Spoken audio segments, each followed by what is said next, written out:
If you're a person who wants to get things done in this extremely mundane world of law, limitation and regulation, if you want to create lasting foundational wealth, an estate or a castle, then hiring Saturn to your team could be one of the most liberating decisions you make, and it's one I highly recommend. I'm about to exalt his name and share how you too can experience and surrender to this stern and unyielding energy. Stay tuned.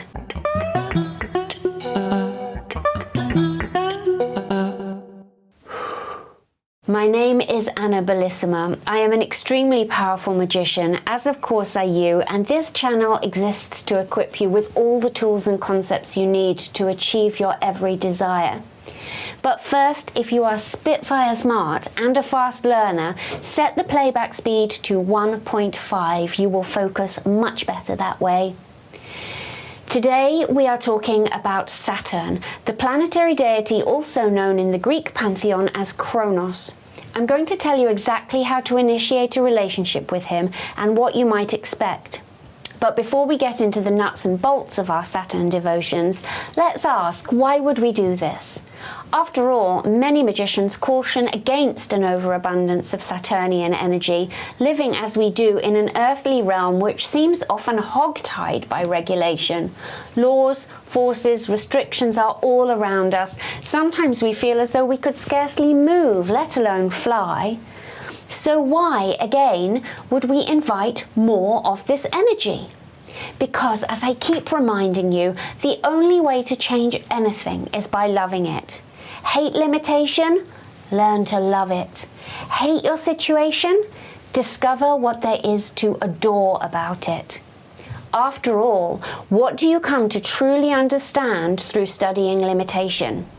That's right, limitlessness.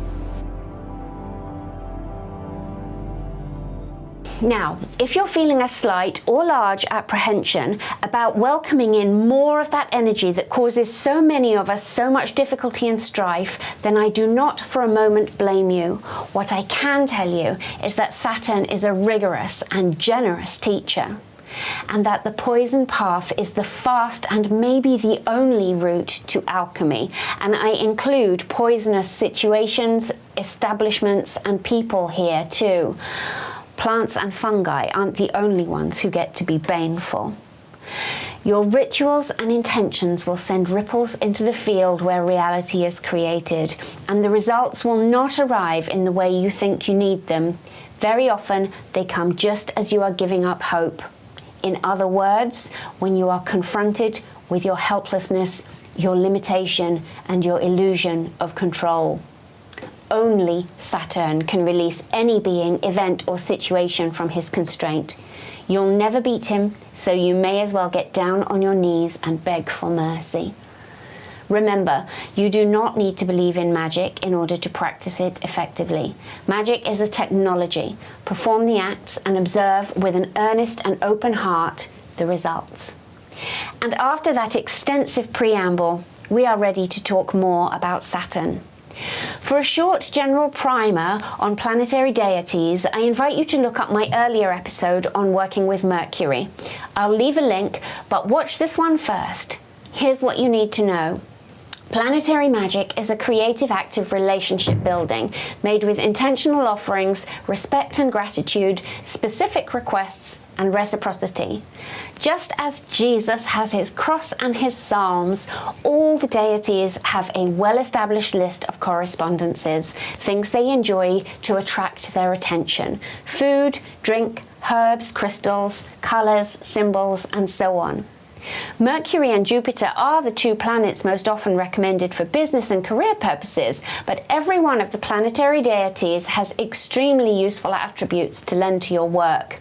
My own business is dedicated to Mercury, but I have personally found a great deal of benefit from time spent working with Saturn as well. As you know, Saturn is the energy of authority, discipline, endurance, limitation, and laws and forces, including from gravity to government.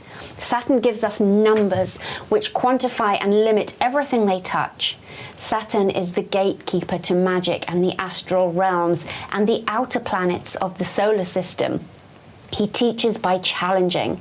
He binds your wrists and attends to your education with rigid focus. Properly asked, he will effectively banish constraints that seem impenetrable, particularly pertaining to law, business, and the cultivation of stability and strength. Before I talk you through a simple ritual, I would like to remind you that this channel will change your life if you watch and implement the lessons. Your future self will thank you for subscribing so that you never miss a thing.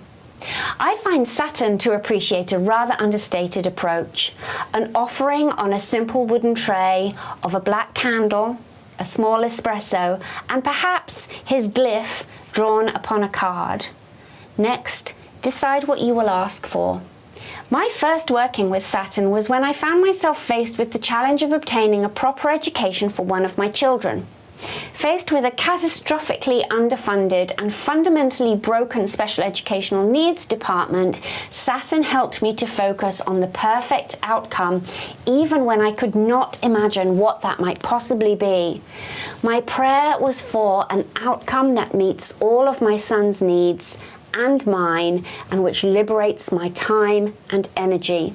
Naturally, we found the perfect situation for him, but then we were required to fight in a legal battle. It would have been easy to fall prey to those old demons of stress and worry as we prepared for our day in court, but I had walked countless miles through the woods, tracks and fields near my home over months, chanting Saturn's mantra 91 times per walk, and I knew without a shadow of a doubt that we would win. What happened, in fact, was far stranger. The local government conceded the case and agreed to our requested solution before the court date, but due to a legal technicality, all parties were still required to appear before the judge.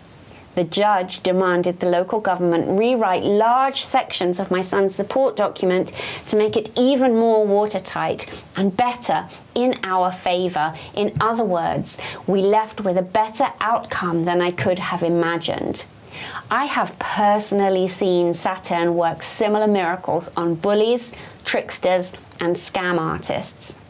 While legal matters are an obvious choice for petition, you can quite simply ask for his help navigating this world of limitation and restriction in a way that is always and obviously in your favor. Planetary deities are rather transactional, so tell Saturn what you offer in return for his blessings. More coffee, a dry martini, honoring his day, exalting his name, all are perfect, but just be sure when he delivers that you uphold your side of the deal. For the ritual, clear a space. Be clean, be in a space that is clean, and gather your offerings. Cleanse the space with smoke or sound. Light the candle, place down the espresso, ask Saturn to accept your humble offerings. Meditate upon the concept of limitation. Consider all the different ways that limitation manifests in our human experience. Think about back pain and parking tickets, taxes and bylaws, faceless, soulless corporations, and the loneliness of the long-distance runner. Thank Saturn for the precious gifts, the laws and forces of physics that keep us tethered in this beautiful human form, tethered here on Earth by his command. Ask him to show you the gift in all limitations you experience, and to share with you focus, authority, diligent cultivation, and a love for feeling your feet sink into deep, rich soil. Ask him to help you bring unshakable wealth, a castle with stone walls 3 foot thick, to reinforce your own boundaries as you go about bringing your free as a bird dreams into the world. Ask for the courage and steadfastness to limit your dreams by making them real. Meditate for a short while, imagining the absolute wonder of what it means to allow a planetary energy to adjust reality on your behalf, and feeling supported by this world instead of at odds with it. Then close the ritual by saying, "In thanks for your blessings, Saturn, god of time and death, we shall return to you with more and bounteous offerings and exalt your name. Saturn, thank you for the generosity with which you share your gifts. Thank you for limitations, including tooth decay and the police. Please enjoy these offerings and leave whenever it pleases you." Then pinch out your candles, note the ceremony, what you did, how it felt, what you hope for, and what you feel in your journal. Over the coming days, note how your moods and dreams are affected. And now you can connect with this energy at any time. You can get an app for your phone that will chime during Saturn's hour, when you could let the ideas flit across your mind of limitation and all the earth being organized to support you. In the weeks that follow, practicing non-attachment to outcome is your only task, aside from the aligned actions, seeking legal advice, filing your tax returns, etc., required as a means to manifestation. If you feel an energy of desperation, grasping at a precise outcome, my business has to start making money right fucking now, use that pulsing fear of not getting it to practice assuming a magician's attitude, as I outline in my lesson on quick and dirty alchemy. Urgency always masks fear, as does procrastination, and is symptomatic of a divided will. The shadow longs for the drama and intensity of not getting the thing we want, of snatching defeat from the jaws of victory, and we already know that wicked old shadow usually gets her way. Personal alchemy, in other words, allows us to stop feeling victimized if the results we create are not quite what we expected. Again, if any of this feels just too unfamiliar, please do go and watch the Mercury episode. But I promise that when you see how Saturn responds, you will feel that deep-rooted safety that comes from having immense legal and financial power, the power of rulers at your back. Kitten, I truly hope this short lesson has helped you on your path to unstoppable magical power. I can't wait to see what you have in store for the world with Saturn behind you. Thank you so much for watching, and I will see you here again next time.